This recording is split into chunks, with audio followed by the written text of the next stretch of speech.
அனைவருக்கும் வணக்கம். ஔவையார் இயற்றிய நல்வழி நூலிலிருந்து விளக்கமான பாடல், ஒரு அழகான பாடலை விளக்கத்தை பார்க்க போகிறோம். அதாவது, கூர்மையான வாள் வெட்டவும் செய்யும், பாயவும் செய்யும், பெரிய யானையை கொல்லவும் செய்யும். ஆனால் இலவம் பஞ்சில் அது வெட்டாது, பாயாது. இலவம் பஞ்சில் நம்ம வெட்டினோம்னா, பெரிய வாழை வச்சு வெட்டினா என்ன ஆகும்? அது வெட்டாது, எதுவும். அதுக்கு நம்ம என்ன பண்ணணும்? நம் கைதான் உழையும்.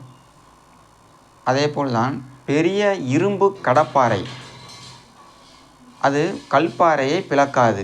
பெரிய இரும்பு கடப்பாறையை வச்சு ஒரு கல்லை ஓங்கி குத்துறோம்னா அது பிளக்காது.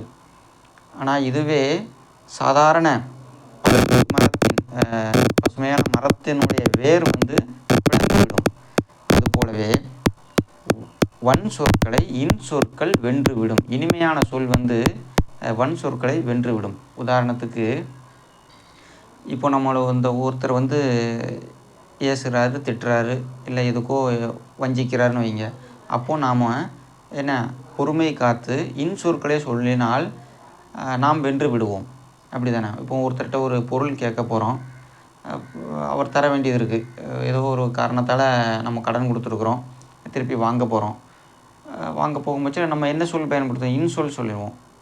இன்சொல் சொன்னால் அந்த காரியம் வெற்றியாகும்.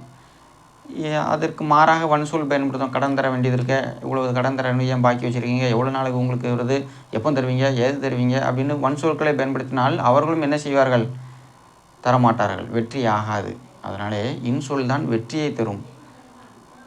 அப்படியாலே வாழ்க்கையில் எப்போதுமே இன்சொல்லை பயன்படுத்தி நாம் வெற்றியோடும் வளமோடும் வாழலாம் அப்படிங்கிறது இந்த பாடலுடைய விளக்கம்.